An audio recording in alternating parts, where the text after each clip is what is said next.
Shalom, shalom. Ndabaramukije mwese. Nizera ko muguwe neza. Ndasubiye kandi kubaha ikaze mu kiganiro intahe y'ukuri c'uno munsi. Turabandanya n'icigwa cacu. Twatanguye haraciye iminsi turiko turiga agaciro k'imigenderanire canke ubushobozi bw'imigenderanire mu bantu, mu bintu. Mu kiganiro giheruka twariko turiga yuko twarabonye ko hari imigenderanire dukeneye kugira canke ubucuti dukwiye kugira mu buzima. Twarabonye ko imigenderanire ya mbere dukwiye kugira mu buzima ari imigenderanire dukwiye kugira n'Imana. Rero hama turabona yuko uhejeje kugira imigenderanire myiza n'Imana nk'isoko ivomera iyindi migenderanire yose ushobora kugira, ucigira imigenderanire myiza nawe wenyene. Uno munsi rero turaje tuyage ku kindi kintu bita kugira imigenderanire myiza n'abantu. Mbega vyo nakahe gaciro vyoba bifise kugira imigenderanire myiza n'abantu? Kuri uno munsi turaza kuyaga agaciro canke ico bivuze canke ubumaro bwo kugira imigenderanire myiza n'abantu. Mu cigwa gikurikira Imana idushoboje tuzoca tuza tuyaga uburyo twogira imigenderanire myiza, twokubaka imigenderanire myiza n'abantu. Reka dusome turaza guhera kuri izi nkuru zibiri. Ni inkuru zibiri dushaka dushire hamwe hamace tubona ico abantu vy'ukuri bamaze, kuko ijambo ry'Imana riravuga ngo amajuru n'ay'Imana, ngo ariko isi Imana yayihaye abantu. Uca wumva yuko kuri nosi kugira ngo ushobore kubaho urakeneye abantu, kuko isi Imana yayihaye abantu. Waruzi yuko n'Imana kugira ngo icungure abantu, nubwo ari Imana mushobora vyose, ishoboye vyose, yabanje kwitiza umubiri w'umuntu, yaje kuba umuntu kugira ngo ishobore kuducungura. Imana irashaka kuguhezagira. Mbega izo bigenza gute? Irakeneye abantu izocamwa, irakeneye ako kazi usengera kari mu maboko y'abantu. Na niyo mpamvu ukeneye abantu. Uwo mufasha ukeneye umufasha ninde? N'umuntu. Ntazoza ari igikoko, ntazoza ari ukeneye abantu. Novuga ati ibintu vyose kw'isi vyinshi dukeneye abantu. Uno munsi nimba ubona umuntu ariko araroranirwa, novuga ati araroranirwa suko aciye ubwenge gusumba abandi. Nimba ubona afise ubuzi bwinshi, nk'akarorero hari nk'umuntu ushobora kubona nk'akarorero arubaka, n'umwubatsi afise amakontra menshi, aguma yubakisha amashantier aya nariye, suko asumba abandi kubaka neza, ariko nuko afise amaconnection menshi, abantu benshi bamuzi bakamwizera. Ico kintu wita ko gihambaye, ico kintu wibaza ko ufise gikomeye, gifise agaciro kubera ko abantu bahisemwo kugiha agaciro. Ndaguhe nk'akarorero. Mu myaka iheze hari ikimashini cyakoreshwa mu kwandika, ndibaza murakizi. Kiye kimashini uno munsi novuga ati n'ahantu kibonye, novuga ati unagisanga bagishize muri mize canke bagishize ahantu umenga nta nakamaro gifise, kubera ko haraje ama ordinateur, haraje ama imprimante, bituma kiye kimashini kitakigira novuga ati kitagihurumbirwa n'abantu. Umunsi abantu baretse kugihurumbira, gwero uwo munsi umuntu yaragifise yaciye tangura kwiyumvira uburyo yoronka imashini, kuko ntikigihurumbirwa. Abantu bagikwiye amaboko canke amaso, kiba kiravuye kw'isoko. Uno munsi mu myaka yahera hari udutelefone bita twamurikira sheri, abantu bari badukunze cyane kandi bari badushashaye, ugafise waba uri umuntu akomeye. Ariko umunsi abantu babonye igisumba ako gatelefone, baciye bagaheba. Uno munsi naho gafise bavuga ati raba ako gatelefone ufise, ubu uri umuntu asanzwe, mbere n'ugatwaye ku isoko ntahabwa amafaranga y'agaciro nk'uko vyari bimeze nk'aho hambere. Uca wumva yuko ikintu c'agaciro ufise ugifise kubera ko hariho abantu. Twarabonye ko nk'uko ijambo ry'Imana rivuga ngo isi ni amajuru n'ay'Imana, ariko inose Imana yayihaye abantu. Rero umuntu afise abantu aba afise ikintu gikomeye gusumba amafaranga, kuko amafaranga urashobora kuyagira nivyo, ariko hari ibintu amafaranga adashobora kukuzanira. Urashobora kuvuga ati nibiki? Wari ubizi yuko hari urugezo umuntu agerako akumva yuko ico mubera ciza ari abantu bamuba hafi. Abantu benshi biyahuye nuko hari abantu babavuye impande, babonye kumenga isi irabanga, nta kindi kintu basigaje. benshi biyahuye ni kubera ko bahemukiwe n'abantu, bisigura ngo hari uburyo yarakeneye ko abantu bamufata batamufashe uko. Niyo mpamvu cyabumva ko abantu bafise agaciro kanini.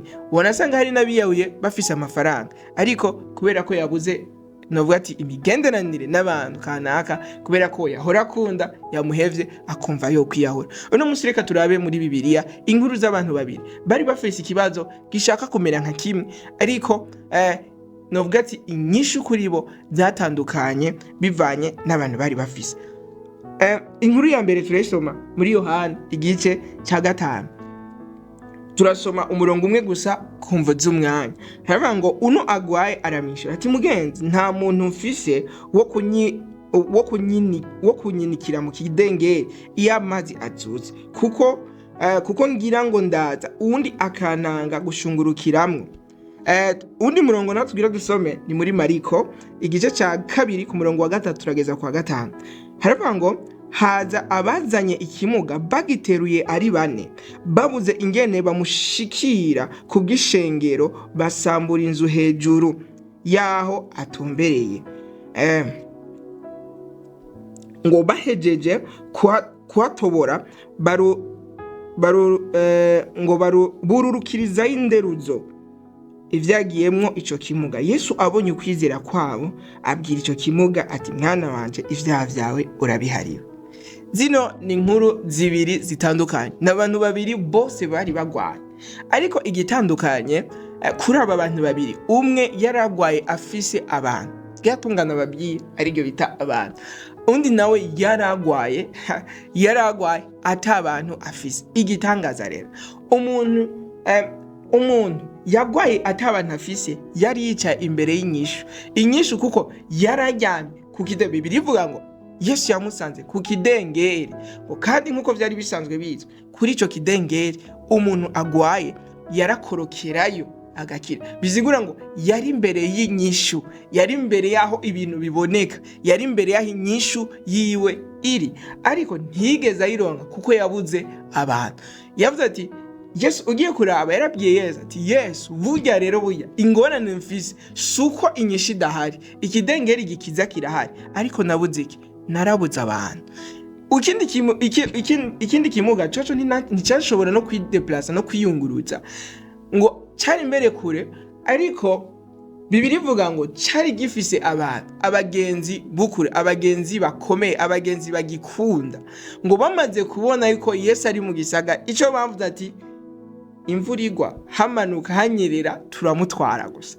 Baramutwaye ngo basanga abantu ni benshi, ngo baremera. Urumva ugo rugezo abantu yari afise abantu bamukundako, ngo bareme baramudugana, baratobora inzu, bamumanura ku nderuzo. Aba bantu bose umwe yamaze imyaka 38. Impamvu yamaze imyaka 38 nuko atabantu yari afise. Uyu muntu bazanye ku nderuzo, iyumviriye atari kuba afise bano bantu, nawe ntituzi imyaka yari kumara, kuko ico tuzi coco ntiyashobora gutambuka, kuko iyo yari kuba ashoboye gutambuka na buke buke bari kumwandaza. Ariko ijambo ry'Imana rivuga ngo baje bamuteruye.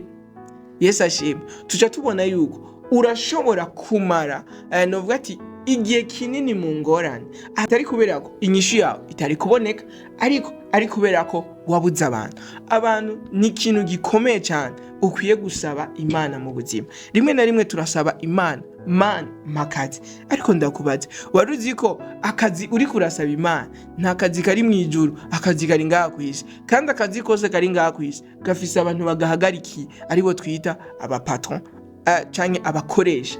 Abo nabo bakeneye abo bakoresha suko babizi cyane gusumba uko ubikora. Oya, ndamaze kubona ndetse uzubirabe, hariho reka ndabahe akarorero twese dusanzwe tuzi, cyerekane ko iyo abantu bamaze kuvalida, bamaze kwemeza ivyo ukora, biba ari ibintu bikomeye cyane.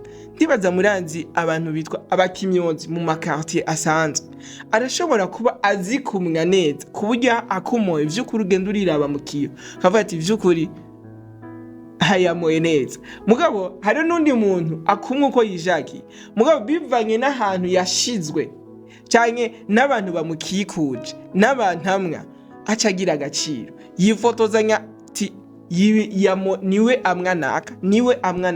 Abantu baca bumva ko uwo muntu afise agaciro, kubera ko afise connection, afise abantu bamukikuje bikimaze. Undi nawe kubera ko amwe abantu basanzwe baca bibaza ko urugezo rwiwe rusanzwe, ariko siko bimeze. Rero ca twumva ko abantu ni ikintu gikomeye cyane. Rero iyo turiko turavuga agaciro k'abantu ca tuza kuvuga icyo bita imigenderanire n'abantu, kuko abantu benshi uno munsi ntibazi guhereza agaciro imigenderanire n'abantu. Umuntu novuga ati umuntu murabana ugasanga ni umeze nabi, arakuvuye ko kazava ngo nagende ngo tuzoronka abandi. Twibuke Yesu yavuze ngo wabaye umwizigirwa kuri bike azoragwa vyinshi. Abo bantu basanzwe wama wirengagiza, abo bantu basanzwe wamutera akagere, wibaza ko uzoronka abandi bakomeye nabo basanzwe warabirengagije. Erega uwo novuga ati uwo muntu ukengera uno munsi ashobora kuba inyishu yawe ejo. Mu biganiro biheruka twarafashe akarorero ka Yosefu. Yosefu yari mu gasho, yari kumwe n'abafungwa, yari kumwe n'imfungwa mu gasho. Tugiye kuraba Bibiliya ivuga yuko Yosefu yari arongoye abandi bafungwa, bisigura ngo abafungwa bose bari mu gasho bari munsi ya Yosefu, harimwo na wa mukozi wa Potifari. Igico gihe Yosefu yari gushobora kubaraba akabakengera, akabagirira nabi nkuko abandi bose. Nakari yavuze ati ndafunzwe sinzi nzonasohoka ryari, mugabo kuba yarabavugishijwe umwe nubwo yagiye aramwibagira, hari umunsi Imana yakoresheje yonyene kugira ngo ashobore kumubera inzira imushikana ku kirimba. Kandi umunsi yashise ku kirimba ntiyatashe nkuko yatashe ari umuntu akomeye. Rero abo bantu bato bato usanga umuntu ariko arirengagiza, si vyiza kwirengagiza abantu, si vyiza guheba abantu bakagenda uko nyene. Ego mu biganiro bikirukira tuzobona yuko si abantu bose dukwiye kugumana, ariko kandi si vyiza gufa gutakaza abantu kandi kenshi bikuvuyeko, kuko umuntu twabonye yuko ni umuntu rimwe na rimwe turiga management, turiga uburyo novuga ati bwo kuziganya amafaranga, ariko kenshi turirengagiza kuziganya rino tunga rikomeye ari ryo bantu. Kuko uburyo utaziganya novuga ati abantu wirengagiza abantu, ni nka kurya novuga ati abantu turi agaciro cyane amafaranga, ku buryo twumva yuko umuntu wese ashobora kutazana amafaranga, novuga ati umuntu wese ashaka kukononera imigenderanire yohagarika kuza ko amafaranga.